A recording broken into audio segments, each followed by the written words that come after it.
ഞാനിത് നിങ്ങളോട് പറയാൻ പോകുന്നത് എന്നാണെന്നറിയാവോ? നമ്മൾ ഓർക്കില്ലേ, നമ്മുടെ ജീവിതത്തിലൊക്കെ മാറ്റങ്ങൾ വരുത്തണമെങ്കിൽ ഒത്തിരി വർഷം എടുക്കും, അല്ലെങ്കിൽ വലിയ വലിയ കാര്യങ്ങളൊക്കെ ചെയ്താലേ നമ്മുടെ ജീവിതം മാറുള്ളൂ എന്നൊക്കെയല്ലേ നമ്മൾ ചിന്തിച്ച് വെച്ചേക്കണേ. അതായത് എന്തെങ്കിലുമൊക്കെ നല്ല നല്ല മനസ്സിന് നല്ല എന്നാ പവർ കൊടുക്കണ വല്ല കൗൺസിലിങ്ങോ അല്ലെങ്കിൽ പിന്നെ അതുപോലെ സൈക്കോളജിസ്റ്റുകളോ ആരുടെയെങ്കിലുമൊക്കെ അടുത്തൊക്കെ പോയി കഴിഞ്ഞാലേ നമുക്കൊരു മനസ്സൊക്കെ മാറ്റിയെടുക്കാൻ പറ്റുള്ളൂ എന്നല്ലേ. ചെറിയ ചെറിയ ടൈനി ഹാബിറ്റ്സ് കൊണ്ട് നമ്മുടെ മനസ്സിനെ മാറ്റിയെടുക്കാം. അതായത് 2 മിനിറ്റും 3 മിനിറ്റും കൊണ്ടൊക്കെ നമ്മുടെ മനസ്സ് മാറും. അതായത് നമ്മളത് ശ്രമിക്കണം. വലിയ പ്രശ്നങ്ങളല്ല കേട്ടോ, ചെറിയ ചെറിയ മടി അങ്ങനെയുള്ള കാര്യങ്ങളൊക്കെ, അതൊക്കെ വലിയ വിദഗ്ധരായ ആൾക്കാർ പറഞ്ഞത് കേട്ട് ഞാൻ വായിച്ചിട്ടൊക്കെ നിങ്ങളോട് പറയണതാണ്. നമുക്ക് മാറ്റാവുന്നതുള്ളൂ. ഞാൻ ചെറുതായിട്ട് ഓരോ കാര്യങ്ങളൊക്കെ ചെയ്തപ്പോൾ എനിക്ക് വന്ന മാറ്റം കണ്ടപ്പം ഞാൻ നിങ്ങളോട് പറയുന്നത്. അതായത് നമ്മുടെ ജീവിതത്തിൽ നമ്മൾ പല മാറ്റങ്ങളൊക്കെ വരുത്തണം എന്ന് ആലോചിച്ച് ഇങ്ങനെ ഇരിക്കുകയല്ലാണ്ട് നമ്മൾ മാറ്റില്ല അല്ലേ. കാരണം എന്താണെന്നറിയാം, നമുക്ക് മടിയുള്ളതുകൊണ്ടാണ്. അപ്പം ഇങ്ങനെയുള്ള കുറച്ച് കാര്യങ്ങൾ ചെയ്തു കഴിയുമ്പോൾ നമുക്കൊരു മാറ്റം വരുത്തും. ആ കാര്യങ്ങൾ ഏതാണെന്ന് വെച്ചിട്ടുണ്ടെങ്കിൽ, ഒന്നാമത്തെ കാര്യം, നമ്മൾ രാവിലെ ഇച്ചിരി നേരത്തെ എണീക്കാൻ. ഇപ്പം ഞാൻ 6 മണിക്കാണ് എണീക്കണേന്ന് വെച്ചു, ഞാൻ ഒരു 5:30 ആകുമ്പോൾ എഴുന്നേൽക്കാൻ ശ്രമിക്കുക. 5:30 എണീറ്റാൽ മതി. 5:30 എഴുന്നേൽക്കുന്നത് നല്ലൊരു സമയമാണ്. അപ്പം അതിന് മുമ്പ് എണീക്കുകയാണെങ്കിൽ അതിലേറെ നല്ലത്. പക്ഷേ എങ്കിലും ഒരു 5:30 ഒക്കെ ആകുമ്പോൾ എഴുന്നേൽക്കാൻ ശ്രമിക്കുക. എന്നിട്ട് ആദ്യം നമ്മൾ എഴുന്നേറ്റ ഉടനെ അന്നത്തെ ദിവസം തന്നതിന് ദൈവത്തിന് നന്ദി പറയുക. അതേ തുടങ്ങുക.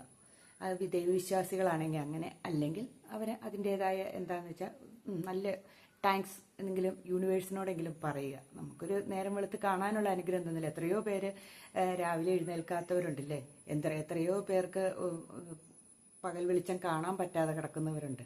അപ്പം നമുക്ക് തന്നെ ഇതിന് അനുഗ്രഹത്തിന് നമ്മൾ നന്ദി പറയുക.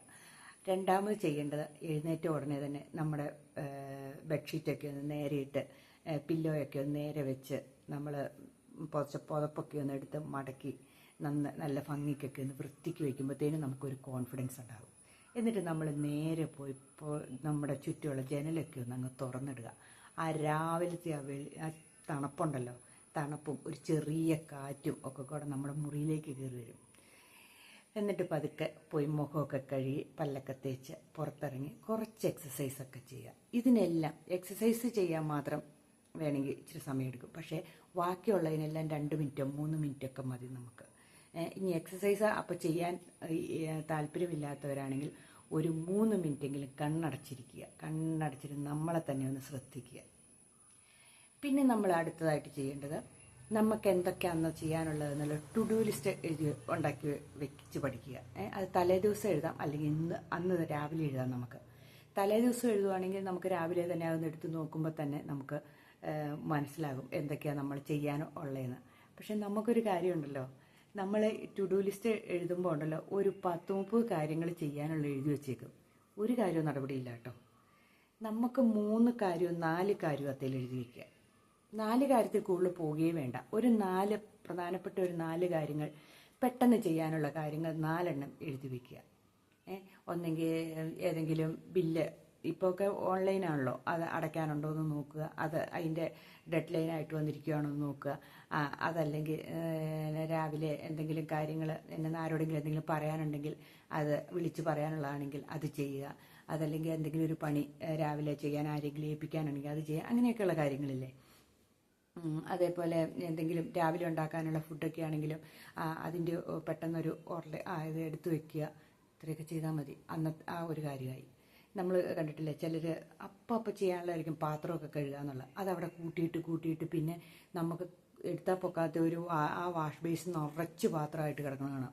പിന്നെ ഒരു മടുപ്പാകും. അപ്പം നമ്മളപ്പം ചെയ്യാനുള്ള കാര്യങ്ങൾ അപ്പം അങ്ങ് ചെയ്തു വെക്കുക. അപ്പം നമുക്കൊരു ഓർഡർ എത്തി ഇല്ലേ.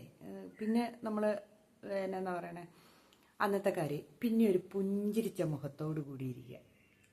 എപ്പോഴും പുഞ്ചിരിച്ച. അപ്പം ഞാൻ ഒരു കാര്യം വിട്ടുപോയി ഇടയ്ക്ക്. അപ്പം ആദ്യം നമ്മൾ മുഖം കഴുകാൻ പറഞ്ഞില്ലായിരുന്നോ, എക്സസൈസ് ചെയ്യണമെന്നൊക്കെ പറഞ്ഞ മുമ്പ് മുഖം കഴിയുമ്പോൾ തന്നെ നമ്മുടെ തലമുടിയൊക്കെ ഒന്ന് നല്ല കെട്ടിവെച്ച്, നമ്മളൊരു പൊട്ടൊക്കെ ഉണ്ടെങ്കിൽ അതൊക്കെ എടുത്ത് കുത്തി, അത് കുത്തുന്നവരാണെങ്കിൽ അല്ലെങ്കിലും നല്ല തലമുടിയൊക്കെ ഒന്ന് കെട്ടിയൊക്കെ വെച്ച് കഴിയുമ്പോൾ നല്ല ഡ്രസ്സൊക്കെ നേരെയൊക്കെ ഇട്ടൊക്കെ കഴിയുമ്പോൾ നമുക്കൊരു കോൺഫിഡൻസ് കൂടും. അതും കൂടെ ചെയ്യണം കേട്ടോ. അത് കഴിഞ്ഞ് പിന്നെ നമ്മൾ ചെയ്യാനുള്ള കാര്യങ്ങൾ 3-4 ചെയ്താൽ മതിയെന്ന് ഞാൻ പറഞ്ഞല്ലോ. പിന്നെ അന്ന ദിവസത്തെ കാര്യങ്ങളിൽ ഒക്കെ നമ്മൾ പിന്നെ അങ്ങ് ഇടപെട്ടു, ബാക്കിയെല്ലാം അങ്ങനെ അങ്ങ് പോട്ടെ എന്ന് വയ്ക്കുക. അപ്പോൾ ഇന്നത്തെ കാര്യങ്ങൾ ഇത്രയും അങ്ങ് പോയി. പിന്നെ വൈകുന്നേരമാകുമ്പോൾ നമുക്ക് ഇന്ന് കിട്ടിയ അനുഗ്രഹങ്ങൾക്ക് നന്ദി പറയുക. ഇന്നിപ്പോൾ എനിക്കിതൊക്കെ ഈ 4 കാര്യങ്ങൾ എനിക്ക് ചെയ്യാൻ സാധിച്ചല്ലോ എന്നോർത്ത് അതിന് നന്ദി പറയുക. അന്നന്ന് കിട്ടിയ ഭക്ഷണത്തിന് നന്ദി പറയുക. പലരും ചോദിക്കും എന്ത് കാര്യത്തിനാണ് നന്ദി പറയണ്ടേ എന്ന്. എന്തെല്ലാം കാര്യമുണ്ട് നമുക്ക് ഇന്ന് സന്തോഷത്തോടു കൂടി ഇന്നത്തെ ദിവസം കടന്നുപോയെന്ന് നന്ദി പറയാം, ഇല്ലേ? ഏതെങ്കിലും ഒരു 3-4 കാര്യമെങ്കിലും നമ്മൾ നന്ദി പറയാൻ ശ്രമിക്കുക. ഒത്തിരി കാര്യവും ഉണ്ട്, പക്ഷേ നമുക്കൊരു 4 കാര്യമെങ്കിലും നമ്മൾ ഒന്നെങ്കിൽ എഴുതി, ഗ്രാറ്റിറ്റ്യൂഡ് ജേർണി എഴുതുക എന്ന് കേട്ടിട്ടില്ലേ? അങ്ങനെ എഴുതിയാണെങ്കിലും നമ്മൾ നന്ദി പറയാൻ ശ്രമിക്കുക. ഇന്ന് തന്ന ഭക്ഷണം, ഇന്ന് തന്ന മക്കളുടെ കൂടെ സന്തോഷത്തോടെ ഇരിക്കാൻ, വഴക്കൊന്നുമില്ലാതെ ഇരിക്കാൻ നന്ദി. ഇന്ന് ഏതെങ്കിലും സാധനങ്ങൾ വാങ്ങാൻ സാധിച്ചെങ്കിൽ നന്ദി. അല്ലെങ്കിൽ ഈ പ്രപഞ്ചത്തിൽ കാണുന്ന നമുക്കൊരു കാറ്റോ മഴയോ ഒന്നും ഒരു അപകടവും കൂടാതെ നമ്മളെ കാത്തു രക്ഷിച്ചതിന് നന്ദി, ഇല്ലേ? രാവിലെ കണ്ണുകൾക്കോ കാതുകൾക്കോ ചെവികൾക്കോ ഒരു അവയവങ്ങൾക്കോ ഒരു കേടില്ലാതെ നമ്മൾ ഈ വൈകുന്നേരം വരെ കാത്തു രക്ഷിച്ചതിന് നന്ദി. എന്തോരം കാര്യങ്ങൾ പറയാം, ഇല്ലേ? ഇന്നത്തെ കാര്യങ്ങളെല്ലാം നടത്താനുള്ള പണം തന്നതിന് നന്ദി. എല്ലാം പറയുക. ഏതാണെന്ന് വെച്ചാൽ ഏതെങ്കിലും ഒരു 4 കാര്യം, ഒത്തിരി കാര്യമുണ്ട് എങ്കിലും 4 കാര്യം വെച്ച് നമ്മൾ തുടങ്ങി വയ്ക്കുക. നമ്മുടെ ജീവിതം ഉണ്ടല്ലോ, ഒരു 11 ദിവസം കഴിയുമ്പോഴത്തേനും നമുക്ക് ഭയങ്കര കോൺഫിഡൻസ് കൂടി തന്നെ കാണാം. ഓട്ടോമാറ്റിക്കായിട്ട് നമുക്ക് കോൺഫിഡൻസ് കൂടും. അപ്പോൾ എന്നാ പറ്റണേന്ന് അറിയാമോ? നമുക്ക് ഈ ആദ്യം 4 കാര്യങ്ങൾ എഴുതിയാൽ നമ്മൾ പിന്നെ ഒരു 8 കാര്യം എഴുതാൻ തുടങ്ങും. ആ 8 കാര്യം ചെയ്യാൻ തുടങ്ങും. പിന്നെ നമ്മൾ 10 കാര്യം എഴുതാൻ തുടങ്ങും. അങ്ങനെ 10 കാര്യങ്ങൾ നമ്മൾ ഓട്ടോമാറ്റിക്കായി ചെയ്യാൻ തുടങ്ങും. കാരണം നമ്മളങ്ങനെ ഇരിക്കില്ല. നമ്മുടെ മനസ്സിലേക്ക് പെട്ടെന്ന് നമ്മൾ ആ എഴുതി വെച്ചേക്കണ കാര്യങ്ങളും ടു ഡു ലിസ്റ്റൊക്കെ എഴുതി വെച്ചേക്കണ കാര്യങ്ങളും ഒക്കെ നമ്മുടെ ഓർമ്മയിലേക്ക് വരും. നമ്മൾ ചട്ടപ്പെട്ടാണ് എല്ലാ കാര്യങ്ങളും ചെയ്യാൻ തുടങ്ങും. അതാണ് നമ്മുടെ ജീവിതം മാറ്റിമറിക്കുന്നത്. ഈ കുഞ്ഞു കുഞ്ഞു കാര്യങ്ങളേ ഉള്ളൂ. വൈകുന്നേരം കിടക്കുമ്പോൾ ചിലർ ബെഡ്ഷീറ്റൊക്കെ ഒന്ന് കുടഞ്ഞ് വിരിച്ച് കിടക്കുക. അപ്പോൾ ഒരു ഉറുമ്പേടി പോലും നമ്മളെ ഏൽക്കില്ല, അസ്വസ്ഥത ഉണ്ടാവില്ല. അപ്പോൾ നല്ല കിടന്നുറക്കുന്നതിനോ വെള്ളം ധാരാളം കുടിക്കുക. അതൊക്കെ എത്ര സമയം വേണം? ഒരു കുപ്പിക്കകത്ത് വെള്ളം എടുത്തു വെച്ചിട്ട് ആ വെള്ളം കുടിക്കുക. വെള്ളം കുടിക്കുമ്പോഴത്തേനും നമ്മുടെ ബ്ലഡ് സർക്കുലേഷനൊക്കെ കൂടുമെന്നൊക്കെയാണ് പറയുന്നത്. നമ്മുടെ സ്കിന്നും നമ്മുടെ ആന്തരികമായിട്ടുള്ള അവയവങ്ങൾക്കൊക്കെ നല്ലതാണെന്ന് വിദഗ്ധരായിട്ടുള്ള ആൾക്കാർ പറയുന്നത്. അങ്ങനെ നമ്മൾ ആ വെള്ളമൊക്കെ കുടിക്കുമ്പോഴത്തേനും നമുക്ക് ഭയങ്കര മാറ്റങ്ങൾ വരും. ഒരു സന്തോഷം, എപ്പോഴും പുഞ്ചിരിച്ച മുഖത്തോടെ എല്ലാവരോടും ഇരിക്കുക. ഒരു 11 ദിവസം ചിരിച്ചു കഴിയുമ്പോഴത്തേനുണ്ട് നമുക്ക് സ്വാഭാവികമായിട്ടും ചിരിക്കാൻ സാധിക്കും മറ്റുള്ളവരുടെ നേരെ. നമ്മളല്ലാണ്ട് ഇങ്ങനെ ഇറുകി കെട്ടിയിരുന്നിട്ട് നമുക്കെന്താ കിട്ടുക? ആരെങ്കിലും നമ്മളെ മൈൻഡ് ചെയ്യുമോ? ഇല്ലല്ലോ. അപ്പം നമ്മൾ സ്വാഭാവികമായിട്ടും ചിരിക്കുക, പുഞ്ചിരിയോടുകൂടി എല്ലാവരോടും സംസാരിക്കുക, എല്ലാം ഒരു ഇതിൽ നല്ല രീതിയിൽ അങ്ങനെയൊക്കെ. അതിനൊക്കെ ഒന്ന് ചിരിക്കുന്നതിന് എത്ര മിനിറ്റ് വേണം, ഇല്ലേ? അങ്ങനെ ഓരോ കാര്യങ്ങൾ ഓരോ മിനിറ്റും 2 മിനിറ്റും 3 മിനിറ്റും പരമാവധി 3 മിനിറ്റ് കൊണ്ട് നമ്മൾ തീർക്കുക. അപ്പം നമ്മുടെ ജീവിതത്തിൽ വരുന്ന മാറ്റങ്ങളുണ്ടല്ലോ, ഭയങ്കരമാണ്. നിങ്ങളൊന്ന് ചെയ്തു നോക്കി, ഒരു 11 ദിവസം അടുപ്പിച്ച് ചെയ്തു നോക്കി. അപ്പം നമ്മുടെ വീടിനൊരു ഓർഡറും വരും. എല്ലാ കാര്യങ്ങളും നമുക്ക് കൃത്യമായിട്ട് ചെയ്യാൻ സാധിക്കും. അപ്പം ഇന്നത്തെ വീഡിയോ ഇത്രയൊക്കെ ഉള്ളൂ കേട്ടോ. അപ്പം ഇന്ന് തൊട്ട് നമുക്ക് തുടങ്ങാം, ഇല്ലേ? ഞാനിത് ചെയ്തു തുടങ്ങിയതാണ്, അതുകൊണ്ടാണ് ഞാൻ പറഞ്ഞത്. ഞാൻ ആദ്യം എഴുന്നേൽക്കുമ്പോൾ ഈ കാര്യങ്ങൾ ഓരോന്നായിട്ട് ചെയ്ത് 2-3 മിനിറ്റ് ഉള്ള സംഭവങ്ങളല്ലേ ഉള്ളൂ. നമുക്കൊരു ഭയങ്കര കോൺഫിഡൻസ്. നമ്മൾ വേറെ ഒന്നും ശ്രദ്ധിക്കണ്ട. നമ്മുടെ വീട്ടിലുള്ളവരെന്നാ ചിന്തിക്കണേന്നോ വീട്ടിലുള്ളവരെന്നാ കാണിക്കുക അതൊന്നുമല്ല. നമ്മളിപ്പോൾ ഒരു ഇതുണ്ടാക്കി വെച്ചല്ലോ, നമ്മൾ ഇന്ന കാര്യങ്ങളൊക്കെ ചെയ്യുന്ന അതിൽ നമ്മളങ്ങ് നേരെ അങ്ങ് പൊക്കോളുക. അല്ലാണ്ട് നമ്മൾ വേറുള്ളവരെ ഒന്നും ചിന്തിക്കേണ്ട. നമ്മളത് കൃത്യമായി ചെയ്തങ്ങ് പോയിക്കൊള്ളുക. പിന്നെ പുറകെ അവരും വന്നോളും നമ്മുടെ കൂടെ. ഇത്രയേ ഉള്ളൂ. അപ്പം നമുക്ക് തുടങ്ങാം, അല്ലേ? ഒന്ന് ചെയ്തു നോക്കിയേ. ഒരു 11 ദിവസം ചെയ്തു നോക്കുമ്പോൾ നമുക്ക് വരുന്ന മാറ്റം അറിയാം. അപ്പം നാളെ തൊട്ട്, ഇന്നിപ്പോൾ കടന്നുപോയല്ലോ, നാളെ തൊട്ട് നമ്മൾ രാവിലെ എഴുന്നേൽക്കുന്നു, ദൈവത്തിന് നന്ദി പറയുന്നു, ബെഡ്ഷീറ്റൊക്കെ മടക്കി വയ്ക്കുന്നു, ജനലൊക്കെ തുറന്നിടുന്നു, മുഖമൊക്കെ കഴുകി തലമുടിയൊക്കെ കെട്ടിവെച്ച് നല്ല വൃത്തിയാകുന്നു.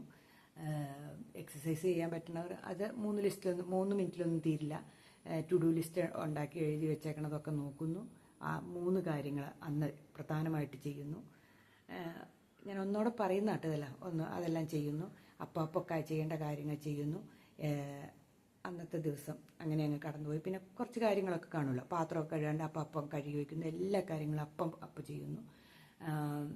പിന്നെ വൈകുന്നേരം ഒരു 3 മിനിറ്റും കൊണ്ട് നമുക്ക് അന്നത്തെ തന്ന എല്ലാ അനുഗ്രഹങ്ങൾക്കും നമ്മൾ നന്ദി പറയുന്നു.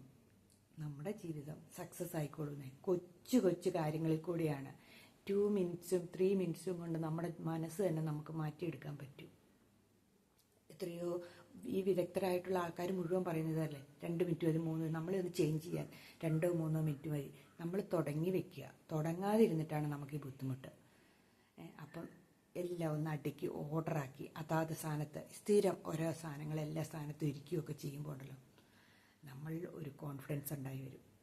അപ്പം നമുക്ക് ആരംഭിക്കാം. എല്ലാവരും തുടങ്ങി വെച്ചു, ഒരു കുഴപ്പമില്ല. കുറച്ച് കാര്യങ്ങൾ, ഒത്തിരി കാര്യങ്ങൾ ചെയ്യാൻ നമ്മുടെ മുമ്പിൽ കാണും കേട്ടോ. അതായത് നമുക്കൊരു ലിസ്റ്റ് എഴുതുവാണെങ്കിൽ നമുക്കൊരു നീണ്ട ലിസ്റ്റ് എഴുതാനുള്ള സംഭവങ്ങളുണ്ട്. പക്ഷേ അങ്ങനെ ലിസ്റ്റ് എഴുതിയിട്ട് നമ്മൾ ചെയ്തിട്ട് നമ്മൾ ചെയ്യില്ല. നമ്മൾ 2-3 കാര്യങ്ങളെ ഒരു ദിവസം ചെയ്യാവുള്ളൂ. അതൊരു 3-4 ദിവസം അടുപ്പിച്ച് ചെയ്ത് കഴിയുമ്പം പിന്നെ 3 കാര്യങ്ങളും കൂടെ അതിനകത്ത് ആഡ് ചെയ്യുക. അങ്ങനെ നമ്മൾ കൂട്ടി വരുമ്പോൾ നമുക്ക് എല്ലാം ഓർഡർ അനുസരിച്ച് പെട്ടെന്ന് ആ 3 മിനിറ്റിനുള്ളിൽ ചെയ്ത് തീർക്കാവുന്ന കാര്യങ്ങൾ എന്താണെന്ന് നമ്മൾ കണ്ടുപിടിച്ചിട്ട് അങ്ങ് ചെയ്യുക. അത്രയേ ഉള്ളൂ. അപ്പോൾ ശരി, ഓക്കെ, എല്ലാവർക്കും ബൈ.